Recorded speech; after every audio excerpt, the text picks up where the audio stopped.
Hi, good evening, everyone. Thank you so much for joining us tonight on this first live stream Facebook discussion. Really good to be here with you. And thank you so much for being here and for all that you've done to lead the charge for an America and a world that works for all of us, that puts people, planet, and peace over profit. And thank you for giving such a powerful voice to this movement through your work in Bernie's campaign. And I know many of you are here tonight with a heavy heart, and I have great sympathy for you and what you're going through, and great appreciation for all that you've done. And I want to assure you, we're here tonight to be sure that that work is going to continue through November and beyond until we prevail, however long it takes. And we won't let sabotage by the Democratic Party or by the economic elite stop this movement. And as Bernie himself said, it's a movement and not a man. So some people may go different directions. Bernie may have gone back inside of the Democratic Party, but for those of us who are not going inside of the Democratic Party, I think there's very good reason for us to stay the course. We've come way too far to turn back now. And we've seen, really, the true colors of the Democratic Party this past year with their superdelegates and their Super Tuesdays designed to undermine grassroots political power. We've seen them strip the voter rolls in Brooklyn, manipulate the rules at the Nevada Convention and others, and we've seen the failure to count millions of votes in California. And what the Democrats did to Bernie, unfortunately, they've done to every truly progressive presidential candidate over the past many decades. Jesse Jackson, whom they launched a smear campaign against. Howard Dean, you may remember the Dean Scream against that peace campaign, which was going strong, and against Dennis Kucinich, whom they redistricted. So for those who've been watchdogging the Democrats, this attack on Bernie, sadly, was expected. And what many people have learned over this past year is that you can't really have a revolutionary campaign inside of a counter-revolutionary party. So, to keep this revolution going, I invite you to join our presidential campaign for people, planet, and peace over profit. And together, we can build inside of a party that will lift us up and not tear us down. The only national party that's not poisoned by corporate money, by lobbyists, and by super PAC.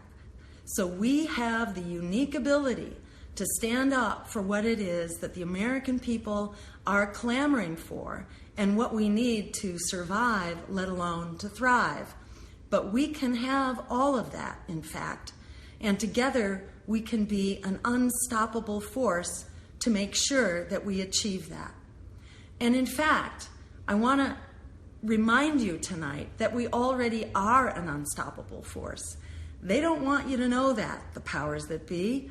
But as Alice Walker said, the biggest way people give up power is by not knowing we have it to start with. Well, we have it, and we're going to use it. And here's one way how we start using it. You may know that there are 43 million young people and not so young people who are locked into predatory student loan debt that you can't pay back in the current economy, that will follow you basically onto Social Security and on into your grave, that debt that can't be paid back. Well, it turns out that 43 million people who are locked into that unfair debt, that 43 million is a winning plurality in a three-way presidential race. And if everybody brought out a sympathetic family member, that's actually enough to win a two-way presidential race. And there is only one candidate who will cancel that student debt, and you're looking at her right now. So if the political elite bailed out the crooks on Wall Street, wouldn't you say it's time to bail out the young people who are the victims of that waste, fraud, and abuse on Wall Street? I think that's probably one thing we all agree on. And the really good news is that this doesn't have to go through a So do we have any idea where? And do you know? Right. Okay, so I'm not sure exactly where I lost you. I lost you there for a moment. And let me ask Alex, who's here with me, do you know where the screen went off? Just after you said you could cancel student debt without Congress. Okay, great. So I'm going to back up on student debt because we don't want to miss a step on student debt and how we're going to get rid of it. So you probably heard me say that we bailed out Wall Street, so it's time to bail out the people who are the victims of Wall Street, young people who are locked into predatory student loan debt. And the good news is that this doesn't have to go through Congress because it's the Federal Reserve that actually has the power to cancel that debt. And that's how they bailed out Wall Street. And it's the chair of the Federal Reserve that's appointed by, guess who? The president. So by coming out on Election Day, millennials and student debtors of all ages can take over this election and win it. Not just to cancel student debt, but to make public higher education free. And it pays for itself because every taxpayer dollar that gets put into public higher education gets paid back 7 times over. We put in $1, we get back $7 in return in revenues and public benefits. So when people try to guilt trip you about free public higher education, what you want to tell them is that there's no guilt here involved whatsoever because this is actually a public good. This is an investment, the most important investment and the most productive investment that we can make as a society. And the same goes for that guilt trip about bailing out students locked in debt because it was Wall Street that tore up that contract that was going to provide you with good jobs at the other end of your loans and your hard work getting your degree. Well, in fact, they tore up that contract when they crashed Wall Street, through their waste, fraud, and abuse. So there's no guilt here at all. This is a good thing. You don't throw your kids into the ocean without teaching them to swim. We shouldn't be throwing our younger generation into the economy without having the training and the skills that they need, and that means having a college degree or at least 2 years of a community college degree or a professional or technical school degree so that people can actually swim in these very stormy waters of our current economy. We did this in the last century by paying for a high school education, which was free and is what people needed during their high school years. They needed that degree in order to survive in that economy of the 20th century. So to survive in this economy, people need and deserve a free college education. And there's more that we can do when we liberate young people to lead the way. We can create an emergency jobs program that will solve the emergency of the climate crisis. We call this a Green New Deal, like the New Deal that got us out of the Great Depression. But in this case, it fixes the climate crisis as well as the economic crisis. And it will create 20 million good wage jobs to be sure that everyone has a job so that we can transform not only our economy, but our energy, our food, and our transportation system to achieve 100% clean renewable energy by 2030. Give me just 1 second here. So the Green New Deal will revive the economy. It will prevent climate catastrophe by achieving that 100% clean energy by 2030. And it makes wars for oil obsolete.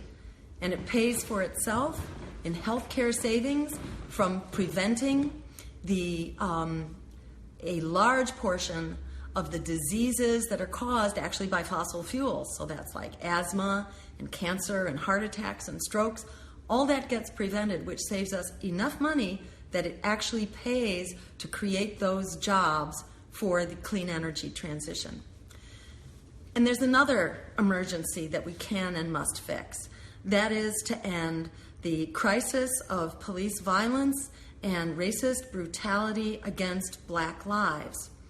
Just this week, our hearts are breaking once again with the latest cases of racism and violence, and that's the unprovoked violence against Alston Sterling and Philando Castile, who were both murdered, and the retaliatory violence against the police in Dallas, taking again 5 more innocent lives.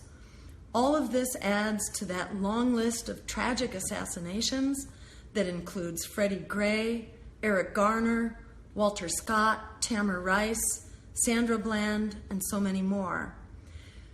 We can fix this, and we need to start doing something very different so that we can fix it. So we're not hearing about 2 more murders tomorrow and another one the next day and the next day. We need police review boards and full-time investigators to look into all deaths at the hands of police so that communities are controlling their police, not having police controlling their communities. And we must demilitarize the police and end this racist war on drugs. And we must invest in jobs and education, not war and incarceration. And to really change gears here and to really move forward, we need to be able to understand where this crisis comes from. That means we need to create a Truth and Reconciliation Commission to actually address the living legacy of slavery that brings these unconscionable racial disparities to virtually all dimensions of society. Not only police violence, not only the prison system and the criminal injustice system. It means in our jobs, the incredible disparities in jobs, in wages, in schools, in housing, and in health, because all of those disparities have real life and death consequences. So it's time to understand them, and it's time to fix them, and to affirm with both our words and our actions that Black lives do matter. We can also create a healthcare system based on human rights that provides healthcare to everyone without cost at the point of service, built into the tax base in a progressive way, largely through progressive taxes, through the income tax. And we can do that through an improved Medicare for All system. We can create a welcoming path to citizenship. And the most important thing we can do to end the crisis of immigration is to stop causing it in the first place through policies like NAFTA, through the war on drugs, and through invasions and CIA-supported coups and death squads trained by the School of the Americas here in the United States. We can stop overturning democracies and stop creating the flight of so many refugees coming to our country in order to survive. And we can create a foreign policy based on international law and human rights, not on military and economic domination. So this is the world that we can create outside of 2 corporate parties funded by predatory banks, by fossil fuel giants, and by war profiteers. So that means it's time to stand up and vote for what we want, not against what we fear. Because this politics of fear has delivered everything we were afraid of.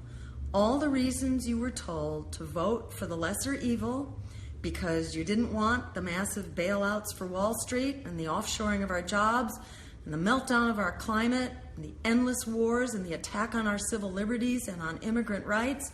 We've gotten all of that by the droves, and much of it under a Democratic White House with 2 Democratic houses of Congress.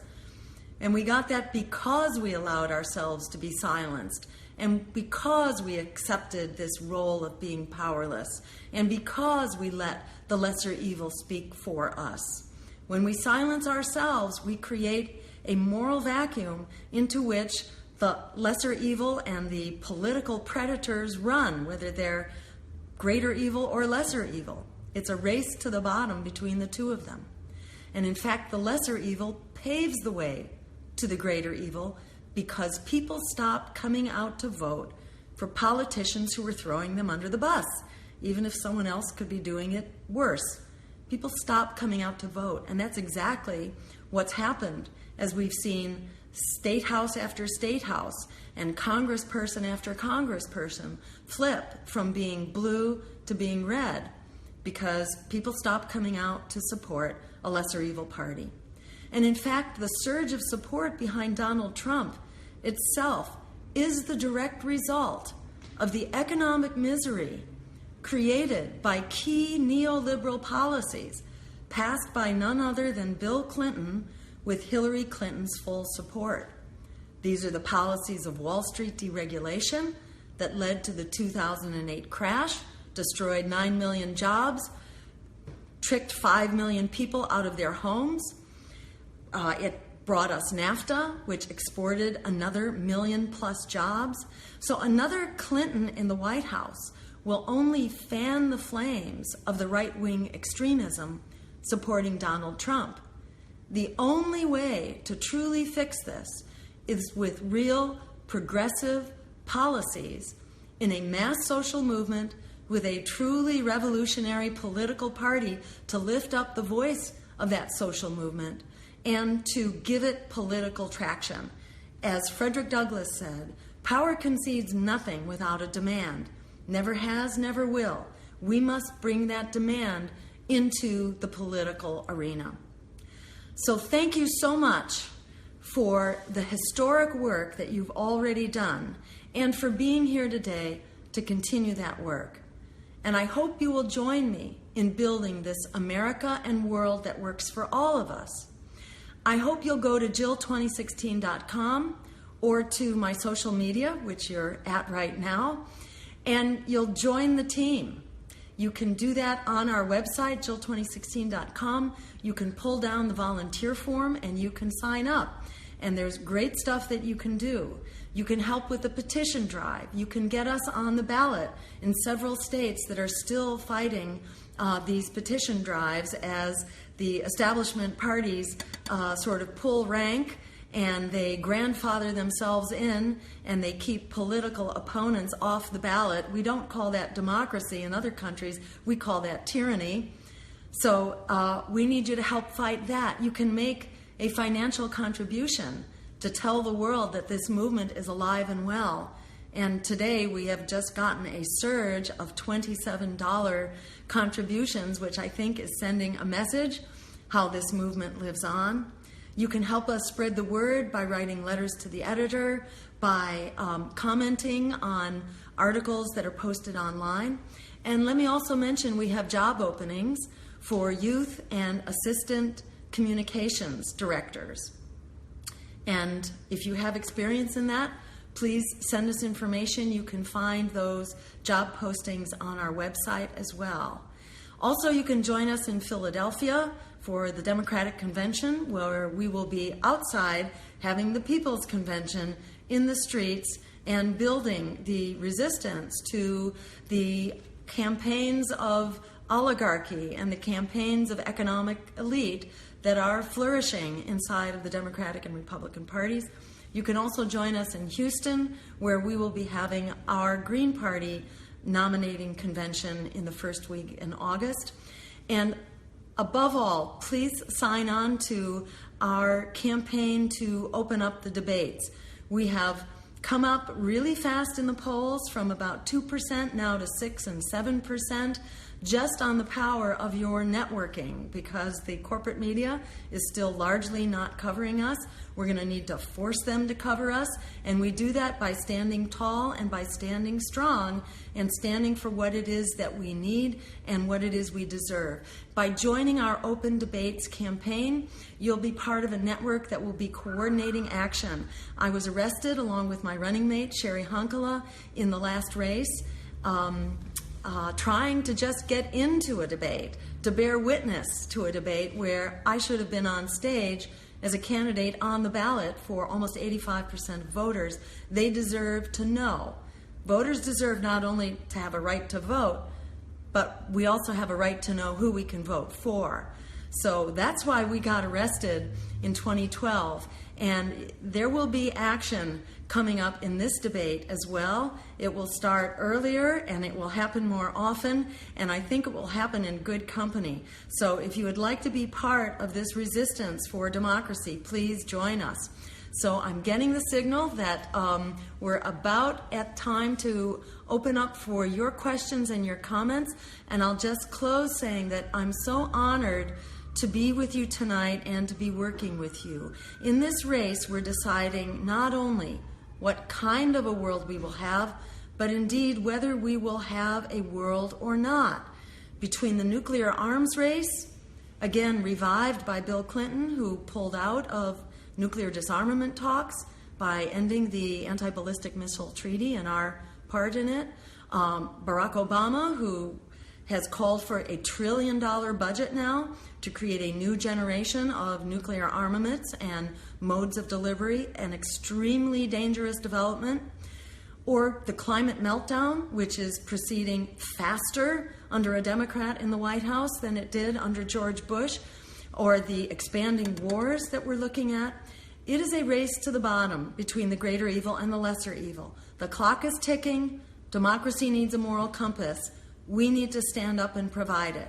If we silence ourselves, we create that vacuum where the corporate predators rush in. So it's time for us to stand up, stand proud, stand together, and stand strong. We are the ones we've been waiting for. It's time to forget the lesser evil and fight for the greater good like our lives depend on it, because they do. We can have an America and a world that works for all of us, that puts people, planet, and peace over profit. And the power to create that world is not just in our hopes, not just in our dreams, right here and now. It's in our hands. Thank you so much for making it so. So we'll turn to your comments and your questions, and I look forward to working with you. So the first question comes from Susan Wilkinson, who asks, if you are on the ballot in 20 states, how can the Green Party win? Fortunately, we will be on the ballot in just about all of the states. When that statement was made, that's how many we were on in at that time. We have active drives that are going on now in virtually all the other states. There may be one or two where we may have to do a write-in campaign or where we are fighting legal suits to get on the ballot, but it will be just about all of the states. So you can rest assured, in the last race, we were on the ballot for 85% of voters. In this race, we expect to be on for about 95% of voters. So don't for a minute let them talk you out of the fact that we do have the power, and we are going to use that power in order to take back the future that belongs to us. All right. Tor Lynn asks, what about the TPP? Thank you, Tor. We are fighting the TPP, and it's another sign of our power that we've been able to delay the TPP actually for years, and we've even been able to force the politicians who've been supporting the TPP, like Hillary Clinton, to at least change her tune. But I wouldn't rely for a minute on Hillary to not change her tune back, because she has a way of doing it. So it's very important that we keep fighting it. There is a campaign going on right now to prevent the passage in the lame duck session by officials who are not going to be serving in the coming Congress. We don't want them to be voting on a bill that's going to be critical in determining our future. So there is a no lame duck passage campaign going on right now. You can find out more about that at Flush the TPP or at many of the other websites that are fighting the Trans-Pacific Partnership. This, again, is an example of our power. Let's use our power. We are going to stop the Trans-Pacific Partnership. Jill Clark asks, Jill, where do you stand on for-profit prisons? Thank you, Jill. I am very much opposed to for-profit prisons. There is no reason that we should be privatizing and creating a profit incentive for the criminal justice system whatsoever. This is a very, as you know, it's a system based on injustice, a system of mass incarceration, and to be building profit into the incarceration of people is exactly the wrong thing to be doing. That profit motive has also been built into the detention centers where immigrants are sent, lots of women and children, in fact, who are fleeing the violence in Honduras that is a result of the foreign policies of Hillary Clinton, who gave a thumbs up to the corporate coup in Honduras that ushered in that violence. Many of those people, the mothers and children, are actually being night raided right now by the Democratic White House with Hillary Clinton's approval, and they are being locked in these prisons as well, which, as you may know, Hillary Clinton accepts the donations from the private prison industry. So it's time to say no to private prisons. It's time to end the abuse of prison labor as well, which is essentially the new form of slave labor in our prison system. And it's time to use the criminal justice system for justice, that is not for retribution, not for revenge, but actually for rehabilitation and to allow people to earn their way back into a just society that works for us all. And I should mention briefly, we also call for legalizing marijuana and treating the drug use like a health issue, a public health issue, not as a criminal issue. And I say this as a medical doctor, knowing that you cannot punish people who are desperate economically and socially. You cannot punish them into health. We need to help people into health. And truly preventing this drug crisis that we have requires not only treating it as a public health issue, but also ensuring that people have jobs and that they have a good school system that's actually preparing them for these jobs, not pushing them down the school to prison pipeline. Gabby Vargas asks, what are your thoughts about the 10 million illegal immigrants? Great. Thank you, Gabby, for asking that important question. So, first, let me say I avoid using the word illegal about people because people are not illegal. We may be born in different countries and subject to different kinds of pressures, but we are all human beings and we all deserve human rights. The 10 million or so undocumented immigrants who've come to this country are very much a part of our economy, they're part of our communities, and they are part of our culture, and a very thriving part of it. And let me acknowledge that we are all immigrants in this country, unless you happen to be a Native American, in which case there were other terrible injustices that you have endured, or you were brought here as a slave, as an African American. But everyone else, and those people, of course, have been done incredible injustice. But everyone else is an immigrant here. So it's a really arbitrary line that's being drawn to say that some people were legal and now others, don't have a place here. Immigration has been a source of our diversity and a source of our strength and a source of our inspiration as a culture. What we have right now is a crisis of immigration created by the mass flight of refugees who are fleeing economies that have been destroyed, who are fleeing war, who are fleeing poverty, and who are fleeing violence. That issue needs to be fixed, and unfortunately, many of those crises are the product of extremely misguided and predatory U.S. policies. So those policies need to be fixed, and that's what I mentioned briefly in passing.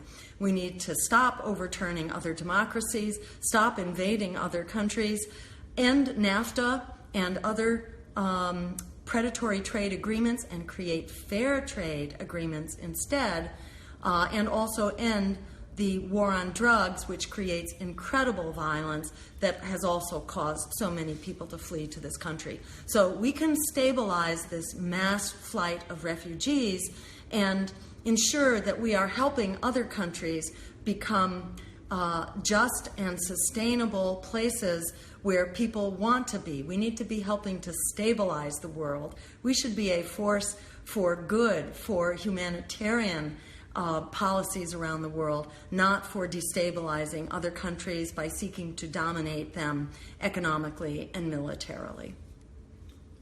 Courtney Harold Barker asks, what do you think of marijuana?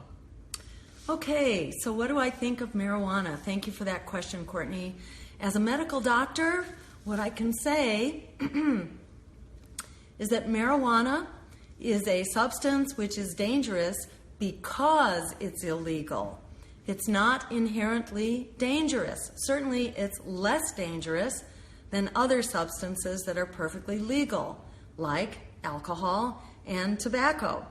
So as president, if I have the honor to turn the White House into a greenhouse, one of the first things that I will do under the executive power of the president is to instruct the Drug Enforcement Agency, the DEA, to do a really radical thing, and that is to use science in determining what substances will actually be listed substances and which won't. Because if science is used, then immediately marijuana and hemp come off of that list of illegal, highly regulated substances. I think marijuana has enormous potential as a grassroots form of economic development, as well as potential for therapeutic use and medicinal use, as well as nutrition and construction and manufacturing and paper and all kinds of things that can be done from either marijuana or hemp.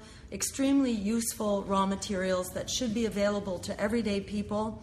And we need to be careful as we proceed towards legalization that we not simply empower this to be another resource for multinational corporations to take over. We need to ensure that marijuana and hemp remain resources for the grassroots economies for everyday people to use them in a productive and safe and helpful way. Letitia M. Carter asks, what will you do about police targeting minorities? Great. Wonderful question, Letitia. And in this last week, we've seen the incredible tragedy of, one shooting after another, and we've seen them up close and personal in the video footage that was narrated after the death of one of the victims of that police violence. So I think we're in a really powerful moment right now where the incredibly heart-wrenching experience of this last week really needs to be a springboard into a better way forward. So I think, number one, we need to be able to hold police accountable, and we need to make sure that it's communities running our police, not the other way around. So as I mentioned earlier, we need to have police review boards so that citizens are doing the hiring and firing, particularly of the police commissioners, so that they're actually accountable to the job that they are doing and that their police officers are doing. We need to ensure that there are investigators so that every death at the hands of police and in police custody is investigated, so that where there have been offenses committed, they are understood, and having a badge is not a license to kill. There needs to be accountability, whether one is wearing a badge, whether one is a police officer and carrying a gun but off the job, as just happened in this latest tragic New York killing on the 4th of July. The wearing a badge is not the right to kill. So we need to have accountability. We also need to change the culture of policing. And it's very important that we demilitarize our police and that we are training police in de-escalation so that they know how to reduce confrontation when it actually takes place. We need to have support personnel that the police can call in, mental health professionals, social workers, so that they can participate and provide the skills that police often don't have, because unfortunately so many of these instances of police killings are people with mental health issues, that have been locked out of our healthcare system that is not providing the support that they need to start with. So we need multiple services to be available at that point of conflict. We also need to explore what it means to disarm our police force, because as a society we have become armed combatants, all of us. And in addition to police targeting, there are so many people who are just caught in the crossfire of guns. And if we're going to think about disarming people, we also need to think about disarming police. And what societies have found that don't have armed police, China, the United Kingdom, Norway, Iceland, and some of these places actually have a lot of guns. Citizens have guns and the police do not. And actually what we find is that the police are actually safer, is what these studies show, because people are less afraid. And so much of the shooting is actually triggered by fear. It's fear on behalf of the police, who are afraid that they're about to encounter a gun, and it's fear on the part of everyday people who are afraid that the cops have a gun and that they're going to shoot them first. So we are a society right now that is in this stranglehold of fear, and we got a whole lot of people who are shooting first, and it's just not working.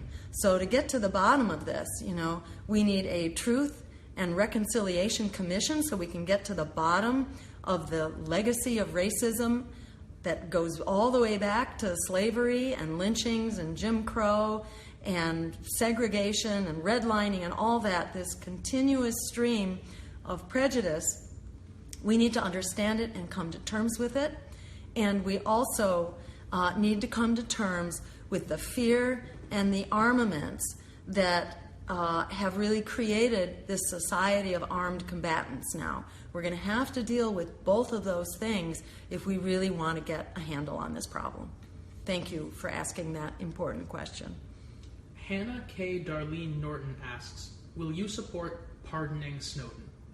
Oh, Hannah, absolutely. Yes, I have called for pardoning Snowden, not only pardoning him, but welcoming him home as a hero, because he has done an incredible service to our country at great cost to himself for having to live away from his family, his friends, his job, his network, to basically live as an expatriate. This is a very difficult thing for him to do, but what he has done is revealed the violations of our constitutional rights that were taking place and that still are taking place. I would say not only bring Snowden back, but bring him into my administration as a member of the cabinet, because we need people who are part of our national security administration who are really very, very patriotic, truly patriotic to national security, and who understand that if we're really going to protect American security, we also have to protect our constitutional rights, and that includes our right to privacy. So I'd say let's welcome home Edward Snowden as soon as we can. And likewise, I would pardon Chelsea Manning and some other whistleblowers out there, John Kiriakou, and others who've really done a great service for us. And I also want to mention Aaron Swartz, who was a proponent of a free and liberated internet, and for sharing our resources on that internet, who was basically hounded into suicide by a very oppressive Department of Justice. So he, in my mind, is another one of these heroes that we need to remember and be very thankful for, the people who've paid an incredible price for our rights of not only the freedom to communicate on the internet, but also the freedom to guard our privacy. Jane Van Kirk asks, where do you stand on the minimum wage? Thank you for asking that important question, Jane. I think the $15 minimum wage is a minimum wage. In some areas that's a living wage, but in many areas it's not. So we need to lift up that floor to a $15 minimum wage as quickly as possible. We need to be sure to link that $15 minimum wage to increases in inflation, because that $15 minimum wage is still just barely more than a poverty wage. So we need to be sure that it doesn't become a below poverty wage very quickly. And I'll also say that this is something we owe to working people in America.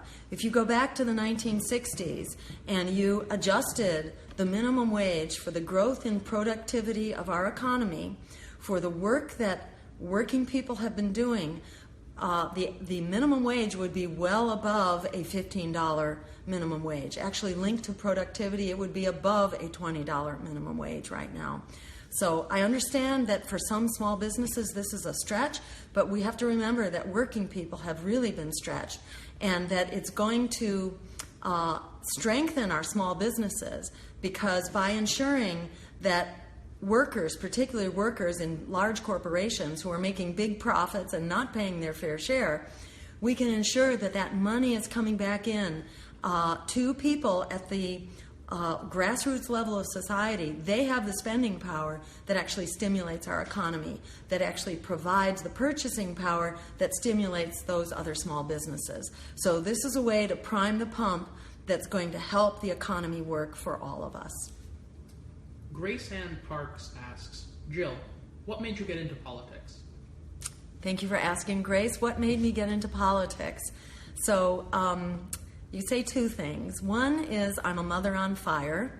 So I feel great responsibility to not just my kids, but all kids of that generation, because the world that we have left to you is absolutely unconscionable. It's not only unconscionable, it's unlivable. And that's sort of the other reason why I'm here. By training, I'm a medical doctor, and by profession for many decades. I practiced clinical medicine. Now I feel like I'm practicing political medicine, because it's the mother of all illnesses, and we have to fix our political system. As a medical doctor, I witnessed this new epidemic of chronic diseases that people have. So everything from asthma to cancers, especially in young people, to developmental disabilities, a whole slew of problems that we didn't used to have, certainly not in these numbers. Diabetes is another big one that we didn't used to have, and problems with being overweight. We didn't used to have that. Now, it's not suddenly like our genes changed. Our environment changed around us, our food system, the chemicals we're exposed to, the pesticides, the air pollution, etc. And I began to work with communities to try to better protect them so that we don't have the epidemics of asthma, for example, and heart attacks and strokes. Excuse me. So we... I found in working with communities that we kept running up against our elected officials, because even when we had good solutions that would put people to work in good jobs, that would improve the health of workers, the health of the communities around them, and the health of our planet and our climate, even when we had good jobs and great proposals that would pay for themselves, our political system just wouldn't go there. It kept stopping us. So I began to realize that was the problem, not the solution. I then got tricked into running for office. I ran against Mitt Romney for governor in Massachusetts back in 2002.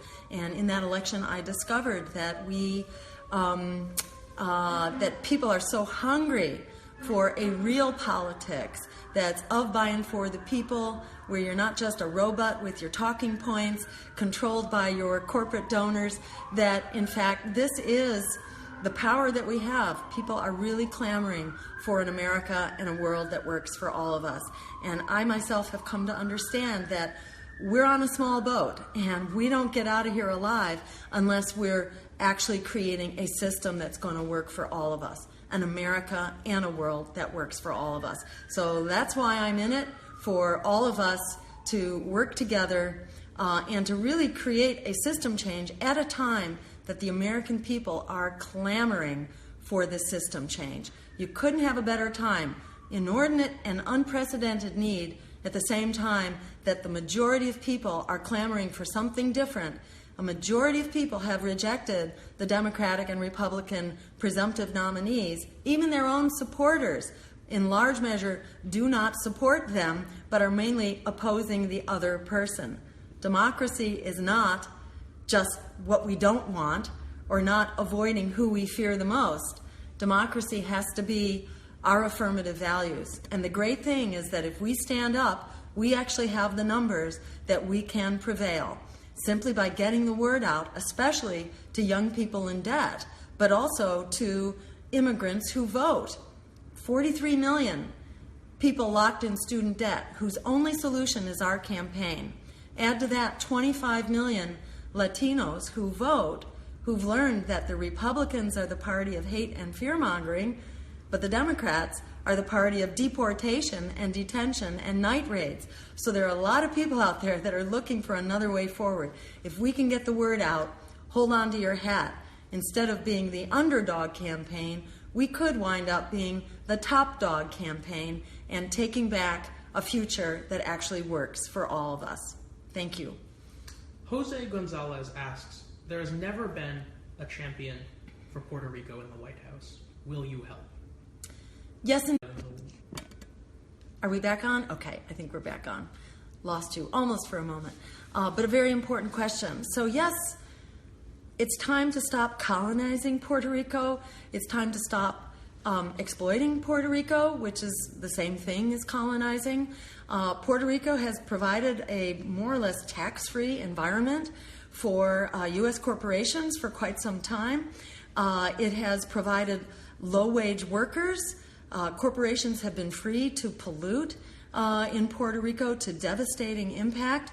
I think it's time to repay the burden that we have imposed on Puerto Rico. It's time to actually support a bailout for Puerto Rico, as was done, for example, for the auto industry in Detroit, although it wasn't quite the bailout it should have been. It should have been a bailout that actually promoted good jobs for workers instead of greater power for corporations and lower wages and benefits for workers. We need a real good bailout. How about like the one we provided for Wall Street? We need to provide that for Puerto Rico as well. And I believe we need to give Puerto Rico a real chance to contemplate what kind of a future it wants and what kind of arrangement is going to work for it. But the overarching issue here is that we don't want an economic control board like has been used in many cities around the country. With some fairly devastating impacts, like in Flint, Michigan, the kinds of irresponsible decisions that are made by a control board that is not accountable to its voters. We need to have democracy rule the day in Puerto Rico and repay our debt to Puerto Rico and give them the bailout they need. The question will come up, how do you pay for it? Well, how do you pay for it? We don't need the friggin' wars for oil. They are not making us more safe. They are making us less safe. And mind you, this is the majority of our discretionary budget. It's 54% of our budget. It's almost half of your income tax. Pays for these wars and this military that's scattered all across the world that does not make us safer. It actually makes us less safe. And it inflames the local populations who are invariably whose toes get stepped on in a lot of big ways by the occupying forces. So we need to put an end to these wars for oil, an end to being the not only the policeman, but the occupying force around the world. We are the only country in the world that has ever done this. We have over 1,000 bases around the world. If you add up all the other bases of all the other countries put together, it's less than 30. Okay, and we have 1,000, so there's something really wrong with this picture. By coming back to a truly defense department rather than an offense department, we can actually scale way back on our military expenditures and have hundreds of billions of dollars to put into true security here at home and in the causes of peace and justice around the world. Natasha Titus asks, what is your view on single-payer health care? Thank you, Natasha. The question was single-payer health care, and what do I think about it? It's absolutely critical, And it is a crime that we don't have it. We, the wealthiest nation on the planet, are really the only developed nation that does not provide health care as a human right to our people. We can move into a Medicare for all system very quickly by dropping the age of eligibility to Medicare and also patching up some of the holes in Medicare, because it has some privatization holes that have been knocked into it. So we need to restore Medicare to its full and comprehensive capacity and lower the age down to the moment of conception. So from prenatal care up to old age and into the grave, from cradle to grave, we should be covered. And that includes your mental health, your teeth, your vision, your dental care, all of us. Health comes as an entirety, not by one little piece at a time. So we need to be completely covered, and we can. And the great thing about a single-payer system, or Medicare for all, is that it actually saves all this money that is wasted now on paper pushing, on red tape, on CEO excessive salaries and advertising and competition. Instead, you just have one Medicare-type system. You save at least 20% of the cost that's now going into overhead, and instead that goes right into the health care. That alone allows us to expand the care to cover everyone. So we can have this. There's no excuse not to have it, and the American people have been denied too long this essential right. And I will work very hard if I have the honor to serve, and even if I don't have the honor to serve, I will still be working very hard with all of you. And I want to remind you, we are building a movement which is not going away. And however far we get in this election is the stepping stone for all of the elections to follow. And in pushing our campaign, we're also helping to promote a whole lot of other down-ballot green campaigns all over the country so that we can bring this agenda for people, planet, and peace over profit into all levels of government and begin to benefit from it right away. Paul Wolf-Danaher asks, what are your thoughts on fracking? My thoughts on fracking is that we need to stop fracking 100%.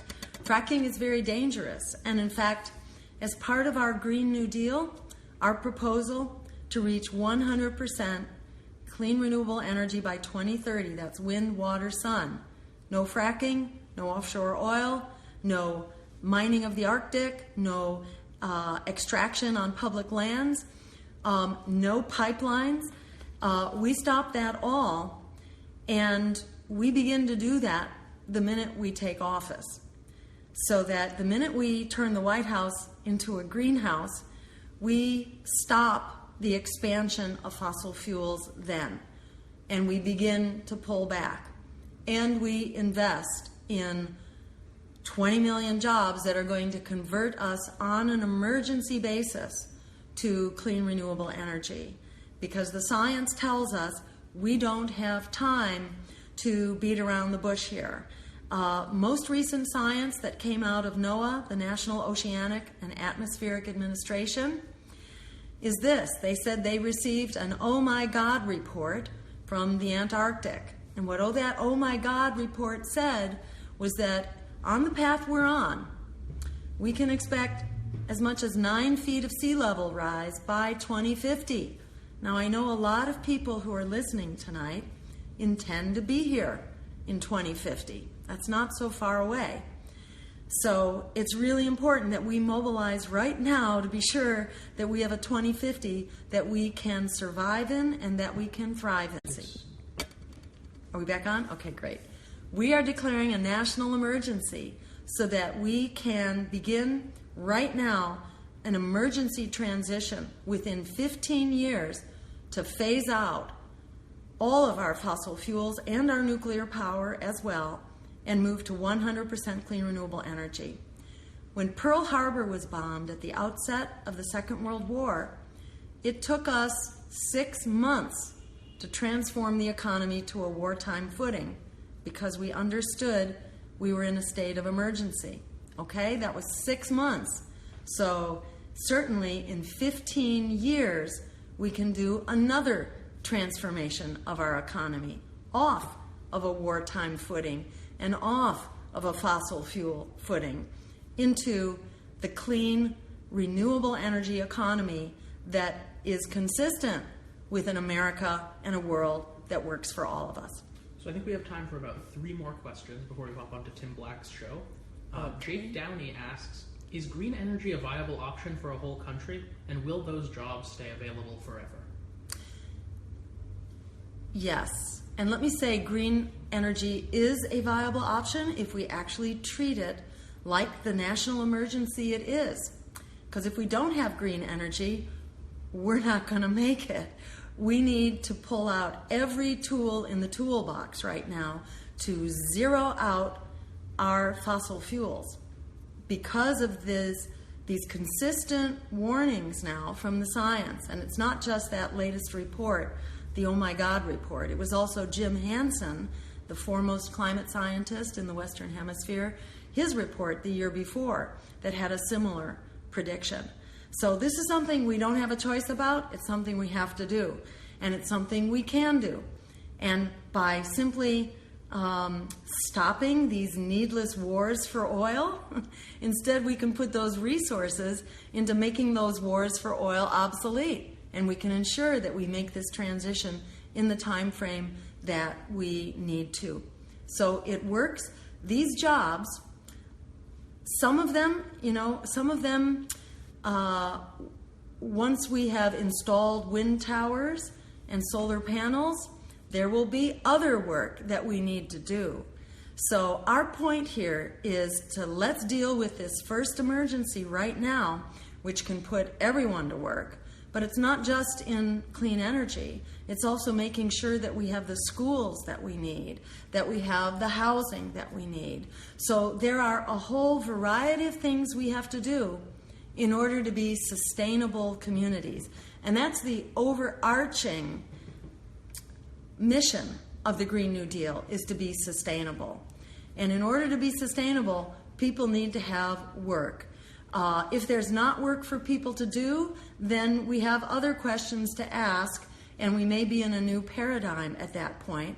And there are other ways to consider moving forward, whereby you shorten the work week, or, for example, you create you share the fruits of our labor in such a way that everyone has a reasonable standard of living, and everyone is part of the productive economy in one way or another.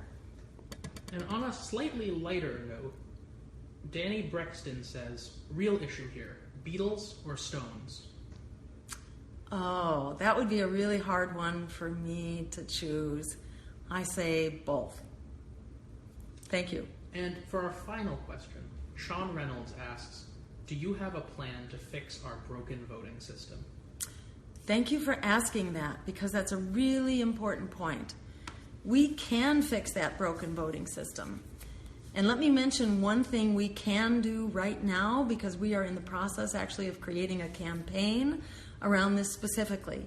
Many people will start hand-wringing and they'll say, oh, I don't dare vote for my values and beliefs. I have to vote my fears.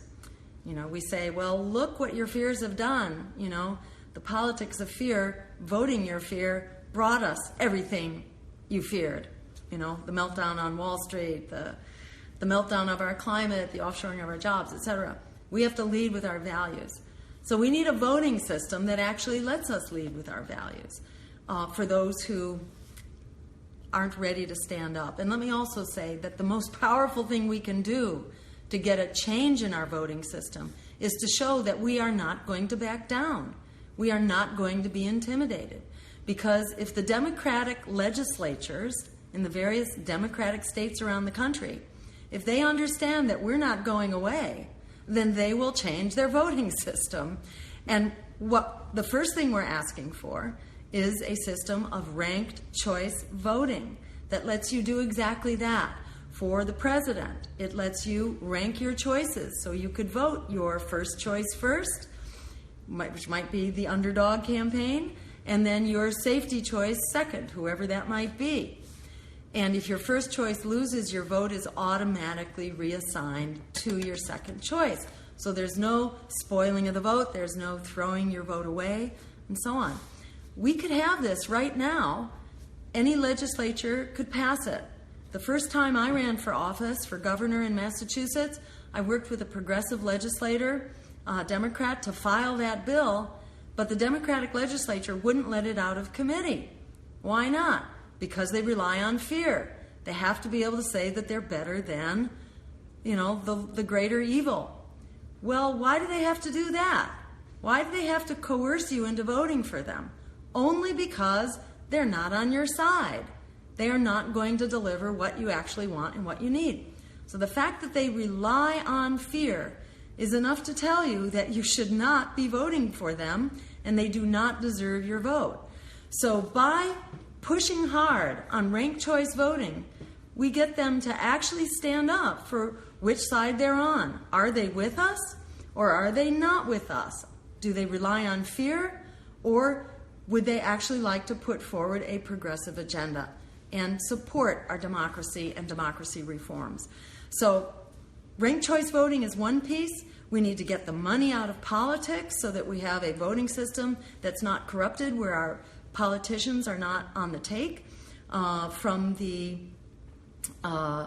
the deep pockets, the billionaires and the predatory banks and the fossil fuel giants. We need to get the money out so we can get the people back in. We need proportional representation so that if Greens are 40% of the vote, we don't get wiped out like we don't exist at all, but we have 40% of Congress then, or 40% of your state legislature. Or if socialists are 25% of the vote, they are represented as that. So these are some of the reforms to start with. We also need to free our media so that we have free media and coverage of public interest issues for use on the public airwaves. These are the public airwaves. They belong to us. We should have coverage of critical issues, including political campaigns and debates. We shouldn't be dependent on billions of dollars from the corporate media to let them decide who the public gets to hear about and who the public will then ultimately support. We need a media with an even hand that allows the public to learn about any candidate who's actually on the ballot for enough votes to win. And we also need to change the rules of ballot access so that it's not this system where the current establishment gets to lock out all of the opposition voices. Democracy depends on having many voices and many choices. A system that locks out opposition is tyranny. That's not democracy. We deserve a democracy. So let me just end by thanking you so much for being here. Thank you so much for starting the movement that you've started. And thank you for continuing this movement. I look forward to working with you and to seeing you in Philadelphia, to seeing you in Houston, to seeing you on the campaign trail. Let's go forward and let's take back the democracy, the promise of democracy, and the peaceful, just, green future that is within our reach if we stand up and we make it so. Together, we are unstoppable. Let's make it happen. Thank you so much, and good night.